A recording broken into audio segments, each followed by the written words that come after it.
அன்பிற்கினிய நண்பர்களுக்கு இனிய காலை வணக்கம். நண்பர்களே, வெகு காலத்திற்கு முன்னே திருப்பாவை பாடல்களை நான் பாடி விளக்கமளித்த போது ஆண்டாள் அருளிய அந்த முதல் பாசுரத்திலே நாராயணனே நமக்கே பறை தருவான் என்று படிக்கும்போது நான் உட்பட எவருக்கும் ஒரு ஐயம் வரும். வழிபடுவதற்கு எத்தனையோ வாத்தியங்கள் இருக்கும்போது பறை என்னும் தோலால் செய்யப்பட்ட வாக்கியத்தை குறிப்பிட்டு, ஏன் அதை இன்னும் பல பாசுரங்களிலும் குறிப்பிட்டு ஆண்டாள் பரமனை கேட்பது ஏன் என்பதை ஆராய முற்பட்டதன் விளைவாகத்தான் இந்த பதிவு. பறை பற்றி ஆண்டாள் பாசுரங்களில் மேன்மையாக பாடி இறைவனிடம் பரிசாக கேட்பது புதிராக இருக்கிறது இல்லையா? ஒருவேளை ஆண்டாள் வாழ்ந்த காலத்தில் பறை என்பது சர்வசாதாரணமாக இறை வழிபாட்டு கூடங்களில் பயன்படுத்தப்பட்டதா என்பது தெரியவில்லை. சமூகத்தில் தாழ்ந்த நிலையிலே இருப்பவர்கள் உபயோகப்படுத்தும் ஒரு வாத்தியம்தான் பறை என்பதை நாம் கண்கூடாக பார்த்திருக்கிறோம். ஆயர்குல இடைச்சியாக தன்னை உருவகித்துக் கொண்ட ஆண்டாள் அதனால் தான் பறை வேண்டுகிறாரோ? அதுவும் ஒவ்வொரு பாசுரத்திலும் அந்த பறை கேட்கும் நயத்தை கூட்டிக் கொண்டே போகின்றாள். அந்த பறை என்ற சொல்லை பல பாசுரங்களில் வெவ்வேறு பொருளில் பயன்படுத்துகிறார். அதை பார்க்க வேண்டும். பறையின் வரலாறு மிகவும் தொன்மையானது. இது கற்காலத்தில் இருந்தே தகவல் தொடர்பு சாதனமாக இருந்து வந்திருக்கிறது. பண்டைய காலத்தில் வாழ்ந்த தொல்குடி தமிழர்களின் நிலவியல் பாகுபாட்டின் அடிப்படையிலும் பறை பயன்படுத்தப்பட்ட வரலாறு இருக்கிறது. குறிஞ்சிப்பறை, முல்லைப்பறை, மருதப்பறை, நெய்தற்பறை, பாலைப்பறை என 5 திணைகளிலும் பறை முழக்கிய செய்திகளை காணலாம். பறை என்ற சொல்லே இசைக்கருவியையும் செய்தி அறிவிக்கும் முறையையும் குறித்தது என தொல்காப்பியம் கூட கூறுகிறது. தற்போதும் நாட்டுப்புற இசையிலே இந்த கருவி முதன்மையாக பயன்படுத்தப்பட்டு வருகிறது. கோதை பிராமண வீட்டில் வளர்ந்தாலும் ஒரு இடைச்சியாகவே மாறிவிட்டார். இன்றளவும் ஆண்டாள் நாச்சியாரை கண்டாங்கி சேலை கட்டி இடைச்சி போலவே அலங்காரம் செய்து வைக்கிறார்கள். இடைச்சியா? என்ன ஆதாரம் என்று கேட்கிறீர்களா? இருக்கிறது. அவருடைய பாடல்களே அதற்கு ஆதாரம். கீழ்வானம் வெள்ளென்று எருமை சிறுவீடு மேய்வான் பரந்தனகான் என்று 8வது பாசுரத்தில் பாடுகிறாரே, எதற்கு எருமை மாட்டை மட்டும் சொல்கிறார் கோதை? பசுதானே புனிதம். எருமையை ஏன் வேதம் அனைத்துக்கும் வித்தாகும் என்று போற்றப்படும் திருப்பாவையில் ஆங்காங்கே சுட்டுகிறார்? பசுமாட்டை அவிழ்த்துவிட வேண்டும் என்ற அவசியம் இல்லாமல் வைக்கோலை போட்டாலே அது நின்ற இடத்திலேயே அதை தின்று கொண்டிருக்கும். ஆனால் எருமை அப்படி அல்ல. அதற்கு மேய்ச்சல் கட்டாயம் வேண்டும். அதற்காக அவ்வளவு அதிகாலையில் மேய்ச்சலுக்கு கூட்டி போக முடியுமா எருமையை? அதனால்தான் சேரி வீட்டுக்குள்ளேயே ஒரு சிறு வீடு, கொல்லையை ஒட்டிய ஒரு மேய்ச்சல் புல் மைதானம், அங்கேயே மேய விடுகிறார்கள். நம்மில் எத்தனை பேருக்கு சிறு வீடு பற்றி தெரியும்? சின்ன வீடு என்றால் கூட நமக்கு தெரிந்திருக்கலாம். பறைச்சேரி, ஆயர்ச்சேரிக்கே உரிய நில அமைப்பை, மேய்ச்சல் முறையை எப்படி ஆண்டாள் எடுத்து ஆளுகிறார் பாருங்கள். இப்போது பறைக்கு வருவோம். பறை என்றால் ட்ரம்ஸ், தோல் வாத்தியம், கனத்த ஓசை தரக்கூடியது. ஆண்டாள் அது ஏன் கேட்டார்? பறை என்பதை அவர் குறிப்பிடும் பொருள்தான் என்ன? ஆனால் பறை என்பதற்கு மோட்சம் ஆன்மீக ரீதியில் சொல்லலாம். பறை என்பது பேரின்பம் இலக்கிய ரீதியில் சொல்லலாம். பறை ஆண்மகன் அளிக்கும் இன்பம் உண்மையா என்பதையும் காதல் ரீதியில் காணலாம். இத்தனைக்கும் பறை வெறுமனே ஒரு வாத்திய கருவி. அது எப்படி மோட்சத்தை, இன்பத்தை எல்லாம் குறிக்கும்? சங்க தமிழரோடு நெருங்கிய தொடர்புள்ள இசைக்கருவி தான் பறை. பிறப்பு முதல் முடிவு வரை ஒவ்வொரு கட்டத்திலும் பறை இருக்கும்.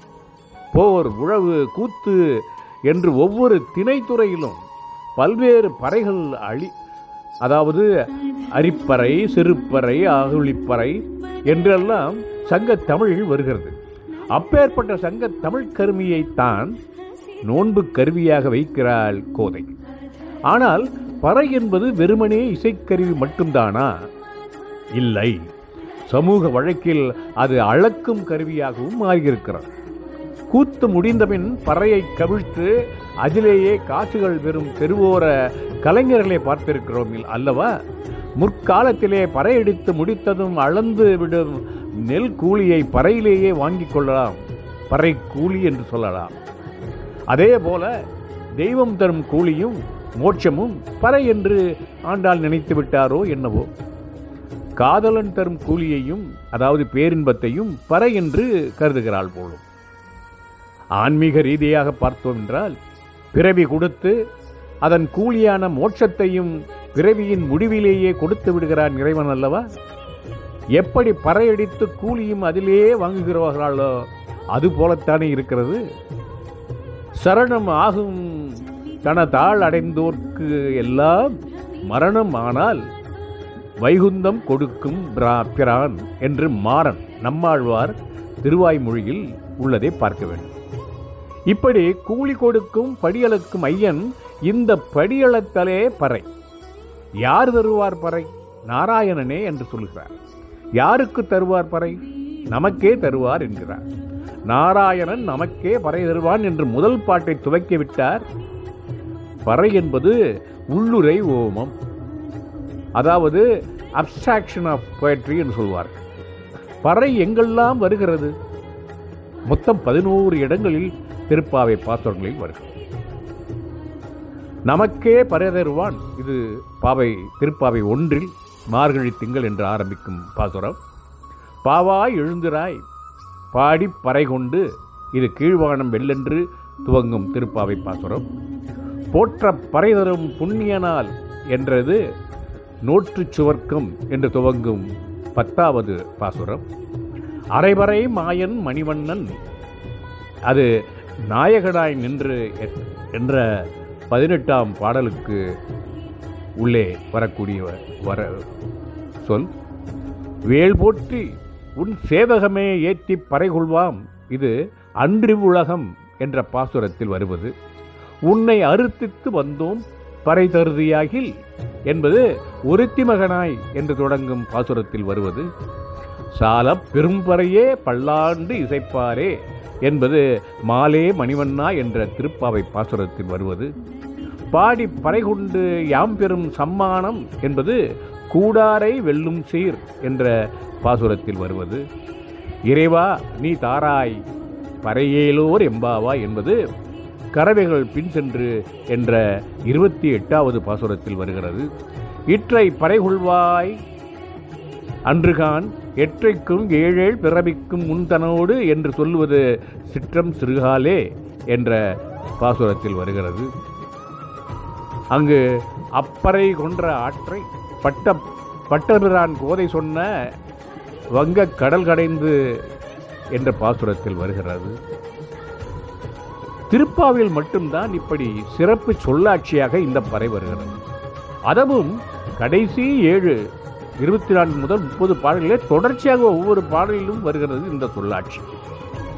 துவக்கத்திலே பறை நோன்புக்கான இசைக்கருவி என்பது போல் காட்டிவிட்டு, நடுவிலே பறை யாம் பெரும் சன்மானம் என்று படியளந்து கிடைத்த பரிசாக சொல்லிவிட்டு, இறுதியிலே பறை பேரின்ப கூலி என்று காட்டுகிறார் பாவை. அதைத்தான் சொல்கிறார். இற்றை பறையெல்லாம் வேண்டாம், எற்றைக்கும் ஏழேழ் பிறவிக்கும் நீயே உன் உறவே என்று முடிக்கிறார் ஆண்டாள். இப்போது தெரிகிறது அல்லவா, பறை அவளுடைய தனித்துவமான கவிதை. உள்ளுரை ஓமம் கவிதை மறைக்கரு என்னவென்றால், பறை என்பது இசைக்கருவி, பறை அதில் படியளந்த கூலி, பறை எனக்கு அவனே என்பது ஒரு பேரின்ப கூலி, அது ஒரு காதல் உள்ளத்திற்காக. அவன் கொடுக்கும் உச்சகட்ட இன்பக் கூலியே பறை என்று சொல்ல வருகிறார் ஆண்டாள் என்றுதான் கருத வேண்டும். பறை என்ற சொல்லை திருமங்கை மன்னன் மற்றும் பெரியாழ்வார்கள் கூட பயன்படுத்தி இருக்கிறார். பெரியாழ்வார் முதல் பாட்டிலேயே கண்ணன் பிறந்த காட்சியை சொல்லும் போது, பாடுவார்களும் பல்பறை கொட்ட நின்று ஆடுவார்க்கும் ஆயிற்று ஆய்ப்பாடியே என்று சொல்வார். அப்பர் சுவாமிகள் கூட அதை எப்படி பயன்படுத்துகிறார் பாருங்கள். பறையின் ஓசையும் பாடல் ஓசையும் மறையின் ஓசையும் மருதூர் ஈசன் என்று சொல்வார்.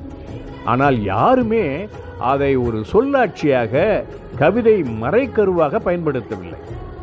அதை ஒரு வாத்தியம் என்ற அளவில் மட்டுமே பயன்படுத்துகிறார்கள். இறைவா எனக்கு பறைதா, கூலிதா, பேருதா என்ற சொல்லாட்சியை ஆளுகிறார்களா? ஆண்டாள் மட்டுமே அப்படி சொல்கிறார். அதனால் தான் பிஞ்சாய் பழுத்தாள் என்று சும்மாவா சொன்னார் மாமுனி மணவாள சுவாமிகள்? ஆண்டாளின் ஒவ்வொரு சொல்லுக்கும் ஆழ்ந்த அர்த்தம் இருக்கும். மேலெழுந்த வாரியாக பார்க்கும்போது மிக எளிமையாக தோன்றும். ஆனால் உட்பொருளை ஆராயாமல் அறிய முடியாது என்பதுதான் உண்மை.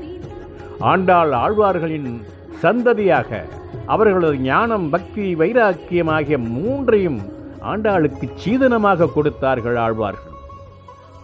ஆண்டாள் தனது அந்த நாச்சியார் திருமொழியில் 100 அண்டாக்களில் வெண்ணையும் 100 அண்டாக்களில் அக்கார அடிசலும், அதாவது சர்க்கரை பொங்கலும் திருமாலிரும் சோலை பகவானுக்கு அர்ப்பணிக்க விருப்பம் கொண்டு எழுதி வைத்ததை அவள் தோன்றிய வெகு காலத்திற்கு பின் தோன்றிய ராமானுஜர் அப்பாடலை படித்து ஆனந்த பரவசம் அடைந்து ஆண்டாளின் விருப்பத்தை நிறைவேற்றினார்.